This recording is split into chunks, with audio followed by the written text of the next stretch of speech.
माता मुरली। ओम शांति। मधुबन बाप दादा। मीठे बच्चे, अभी तुम क्षुद्र घराने से निकल ब्राह्मण घराने में आए हो। बाप ने ब्रह्मा मुख से तुम्हें एडॉप्ट किया है, तो इसी खुशी में रहो।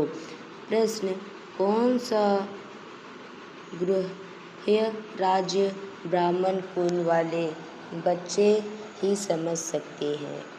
उत्तर: निराकार शिव बाबा हमारा पिता है और यह ब्रह्मा हमारी माता है। निराकार भगवान कैसे माता पिता बंधु सखा बनते हैं, यह गुह्य गुप्त राज्य ब्राह्मण कुल के बच्चे ही समझ सकते हैं। उसमें भी जो देवी कुल में उच्च पद पाने वाले हैं, वही यह राज यथार्थ रीति समझेंगे। ओम शांति। बच्चे बैठे हैं, समझ रहे हैं कि हमारा बाप दादा आया हुआ है।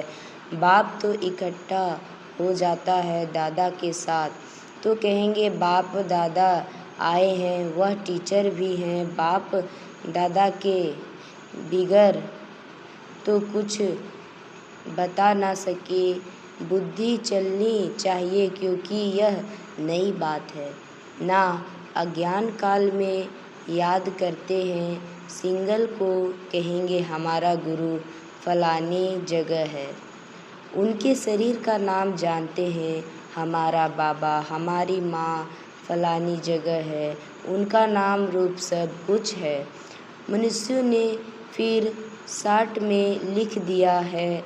मनुष्यों ने जो बनाया है, उनमें कुछ न कुछ राग है।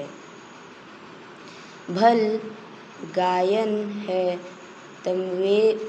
त्वमेव माता पिता, यह एक के लिए ही गाया जाता है, ब्रह्मा के लिए भी नहीं गाया जाता है।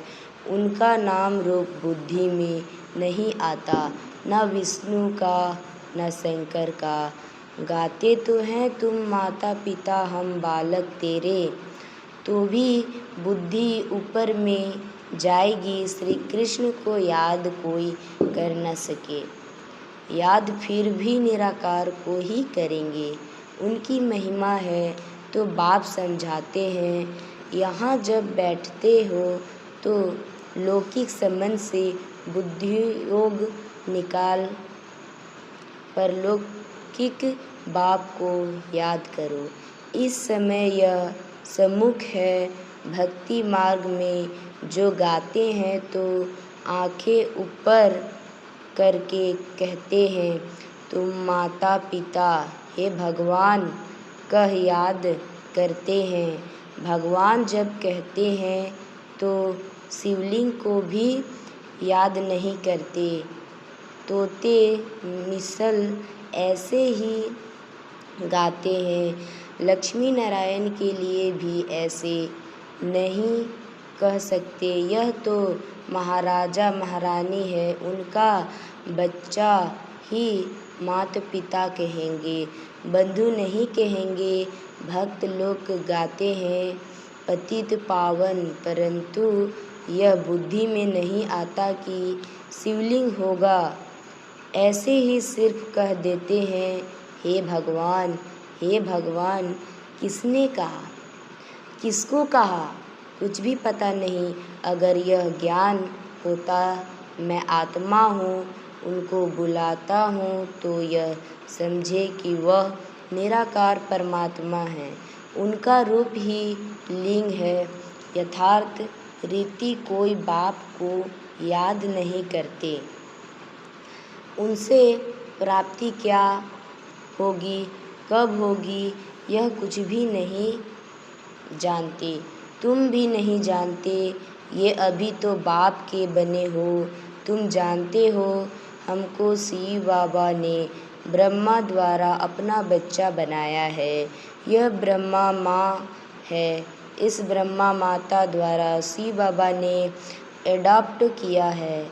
इस समय तुम अच्छी रीति जानते हो हम शिव बाबा के बच्चे हैं। साकार में फिर प्रजापिता ब्रह्मा के बच्चे हैं। प्रजापिता ब्रह्मा द्वारा मनुष्य सृष्टि रचते हैं। ऐसे नहीं कि कोई नई सृष्टि रचते हैं, नहीं, इस समय आकर गोद में लेते हैं, एडॉप्ट करते हैं। अब माता पिता कहते हैं तो शिव पिता ठहरा और माता ब्रह्मा ठहरे। उनको कहा जाता है माता पिता। बाप ब्रह्मा द्वारा कहते हैं तुम आत्माएं मेरे बच्चे हो। फिर आत्मा को बैठ पहचान देते हैं कि आत्मा क्या है। कहते भी हैं भ्रकुटी के बीच में रहती है, स्टार मिसल है और कुछ भी नहीं जानते। यह कह ना सके कि आत्मा 84 जन्म भोगती है। आत्मा शरीर द्वारा पाठ बजाती है। भिन्न भिन्न नाम रूप देश काल से आत्मा एक शरीर छोड़ती है तो सारा परिवार ही बदल जाता है। कोई एडॉप्ट कहते हैं तो परिवार ही बदल जाता है। माता पिता जिससे जन्म लिया उनको भी जानते हैं। फिर जो एडॉप्ट कहते हैं उनके घर का बन जाते हैं। यह तुम क्षुद्र घराने से निकल अब ब्राह्मण घराने में आए हो। ब्रह्मा तन से तुमको एडॉप्ट किया, तुम तो ब्राह्मण कुल में आ गए। यह बातें शास्त्रों में नहीं लिखी जा सकती, यह समझाया जाता है। लिखने से कोई समझते नहीं, अभी तुम बच्चे ही जानते हो। हम परमपिता परमात्मा की संतान बने हैं। यह हो गई माँ ब्रह्मा को प्रजापिता ही कहते हैं।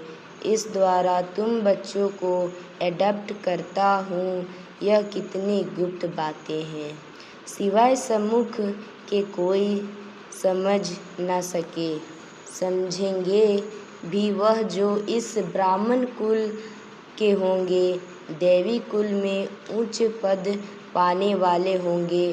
न किसी की बुद्धि में यह बातें बैठेगी नहीं, ना बुद्धि में बैठेगा, ना किसको समझा सकेंगे।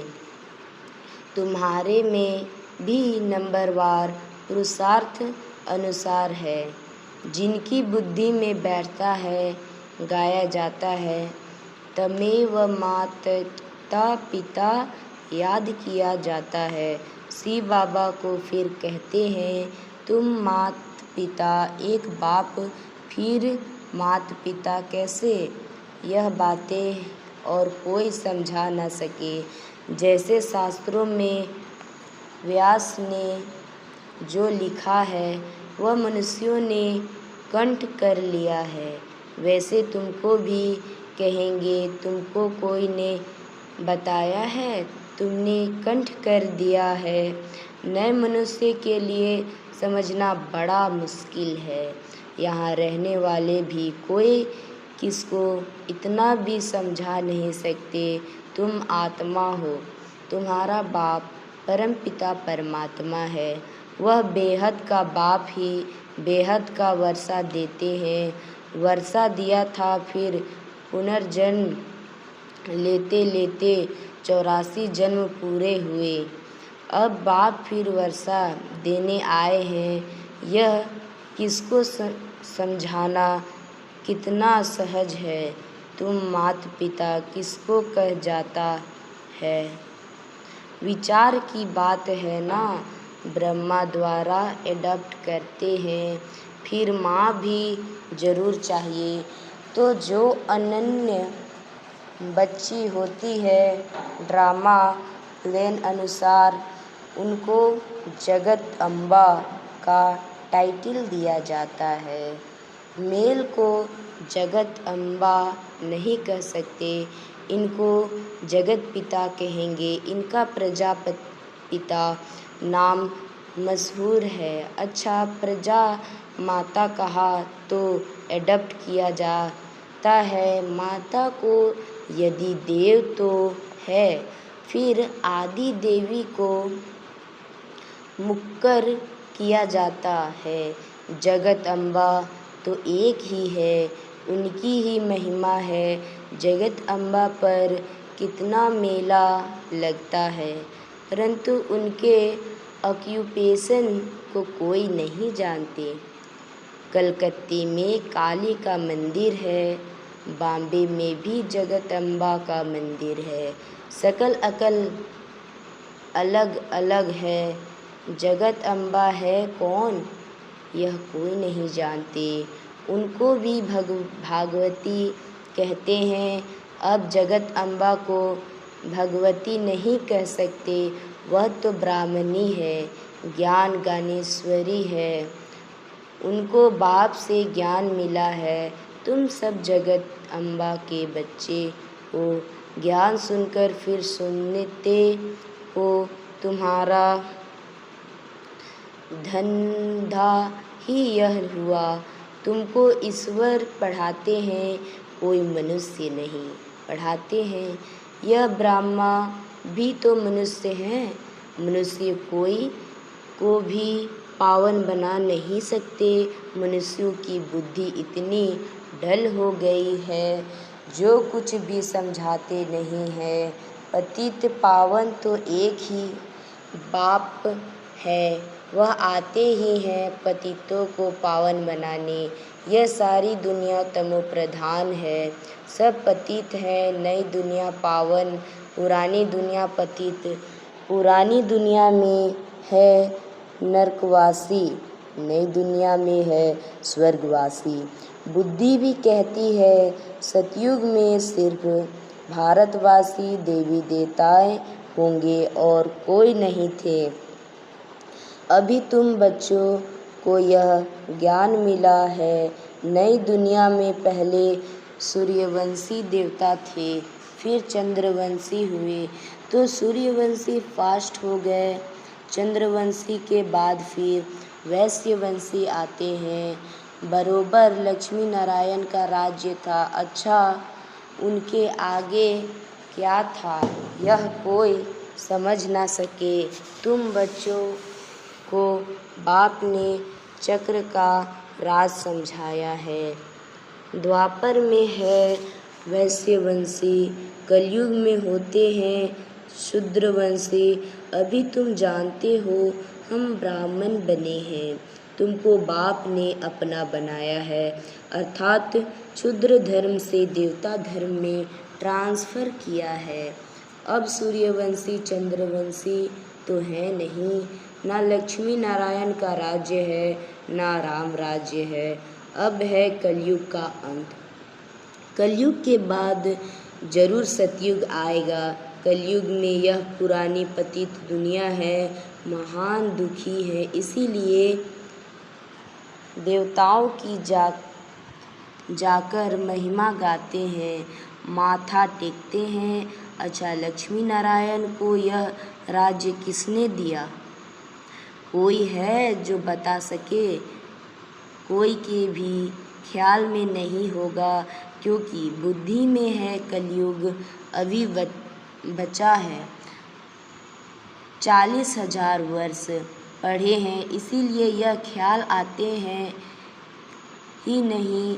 अभी तुमको यह ख्याल आता है। कई बच्चे कहते हैं हमें याद नहीं रहती। क्यों नहीं रहती? क्योंकि सवेरे सवेरे उठकर याद में बैठकर धारणा नहीं करते, समझते भी हैं, फिर किसको समझा नहीं सकते। यह तो ज़रूर होगा, सब एक रस तो समझदार बन ना सके। समझदार भी चाहिए, बेसमझ भी चाहिए। बहुत समझदार तो जाकर राज्य रानी बनेंगे। जितना जितना जो जास्ती समझते और समझाते हैं उनका नाम बाला होता है। प्रदर्शनियाँ होती हैं तो लिखते हैं बाबा फलानी को भेज दो, तो क्या तुम नहीं समझा सकते हो? बाबा उनकी प्रैक्टिस जाती है। हम थोड़े कच्चे हैं, बाबा खुद भी कहते हैं, कहाँ से भी निमंत्रण मिलता है तो लिख कर भेजो। कौन कौन है तो हम देखेंगे किस किस को भेजना चाहिए। सन्यासी भी उस निमंत्रण पर है क्या? फिर बहुत अच्छी ब्रह्मा कुमारी को भेजना होगा। अच्छा, कुमारका है, मनोहर है, गंगे है, इसमें से किसी को भेज दो। बच्चे तो ढेर हैं, जगदीश को भेज दो, रमेश को भेज दो। तुम भी समझते हो एक दो से होशियार हैं। जैसे जज मजिस्ट्रेट होते हैं, एक दो से होशियार होते हैं। गवर्नमेंट जानती है एक दो से होशियार है, तब तो कैसे एक दो से ऊपर जाते हैं। फिर हाई कोर्ट में जाओ, फिर उनसे ऊपर जाने की जजमेंट ठीक ना दी तो फिर उससे ऊपर जाएंगे। इनके ऊपर तुम रहम करो। अब यह सब बातें यहाँ होती है, सतयुग त्रेता में होती नहीं। फिर द्वापर में राजा रानी का राज्य होता है, वहाँ तो महाराजा महारानी ही केस संभालते हैं। केस होंगे भी थोड़े, अभी तो तमोप्रधान पतित है, ना तो बादशाह के पास केस जाएगा तो थोड़ी सज़ा दे देते हैं। कड़ी भूल होगी तो कड़ी सज़ा देंगे। यहाँ तो कितने जज वकील ढेर हैं, इतना कारोबार में फ़र्क है। सतयुग में क्या होता है यह किसको पता नहीं। अब बाप ने समझाया है, कोई से भी पूछो, इन लक्ष्मी नारायण को जानते हो? कैसे बिरला है, बहुत मंदिर बनाते रहते हैं। तो कोई अच्छा बच्चा हो उनको चिट्ठी लिखें, तुम लक्ष्मी नारायण के मंदिर तो बहुत बनवाते हो, इन्हों को यह राजधानी कैसे मिली? जबकि सतयुग से पहले कलयुग था। कलयुग में तो कुछ है नहीं, देवताओं ने तो कोई से लड़ाई की नहीं होगी। लड़ाई से कोई विघ्न के मालिक बन नहीं सकते। विघ्न के मालिक जो थे उन्हों के यह लक्ष्मी नारायण के चित्र रखे हुए हैं। अभी तो है कलयुग, यहाँ लड़ाई चलती है हथियारों की। बाप ने समझाया है, क्रिश्चियन धर्म वाले ही आपस में मिल जाए, आपस में प्रीत रखे तो विघ्न के मालिक बन सकते हैं। परंतु विघ्न के मालिक तो लक्ष्मी नारायण ही बनते हैं। बुद्धि कहती है यह आपस में मिल जाए तो मालिक बन सकते हैं, परंतु सतयुग में किंग क्वीन तो कोई बन ना सके। ड्रामा ही ऐसा बना हुआ है। अभी हम फिर से योग बल में स्वर्ग का वर्षा ले रहे हैं। तुम बता सकते हो, कल्प पहले भी संगम पर बाप से पद पाया है, 84 जन्म पूरे हुए, फिर से वर्षा ले रहे हैं। अच्छा, मीठे मीठे सिकले दे बच्चों प्रति माता पिता बाप दादा का याद प्यार और गुड मॉर्निंग। रूहानी बाप की रूहानी बच्चों को नमस्ते। हम सिकले दे बच्चों को माता पिता बाप दादा का याद प्यार और गुड मॉर्निंग। रूहानी बाप की हम रूहानी बच्चों को की नमस्ते। धारणा के लिए मुख्य सार, स्वयं में धारणा करने और दूसरों को कराने के लिए सवेरे सवेरे उठकर बाप की याद में बैठना है।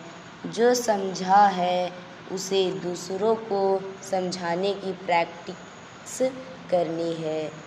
लौकिक संबंधों में बुद्धि योग निकाल एक परलौकिक बाप को याद करना है। बाप से जो ज्ञान मिला है वह सुनकर सबको सुनाना है। यही तुम्हारा धंधा है। वरदान। सामने की शक्ति द्वारा एकमत का वातावरण बनाने वाले दृष्टांत रूप भव। जो एक जैसे मन के हैं, एक की ही लगन और एकरस स्थिति में स्थित, एक की मत पर चलने वाले हैं, आपस में संकल्पों में भी एक मत है, वही माला में पिरोए जाते हैं। लेकिन एकमत का वातावरण तब बनेगा जब समाने की शक्ति होगी। यदि कोई बात में भिन्नता हो जाती है तो उस भिन्नता को समाओ, तब आपस में एकता से समीप आएंगे और सबके आगे दृष्टांत रूप बनेंगे। स्लोगन। हर संकल्प, वाणी और कर्म में रूहानियत धारण करो, तब सर्विस में रौनक आएगी। ये अव्यक्त इशारे सदा अचल अडोल एकरस स्थिति का अनुभव करो। कोई भी दर्दनाक सीन देखते हुए नथिंग न्यू, जिन्हें यह नथिंग न्यू का पाठ पक्का है, वह घबरा नहीं सकते। क्या हुआ, कैसे हुआ, यह हुआ, समाचार सुनते देखते भी ड्रामा की बनी हुई भावी को शक्तिशाली बन देखते हैं। औरों को भी भक्ति देते चलो। दुनिया वाले घबराते और आप एकरस स्थिति में रह उन आत्माओं में शक्ति भरते जो भी संपर्क में आए उसे शक्तियों का, शांति का दान देते चलो। शिव ओम शांति।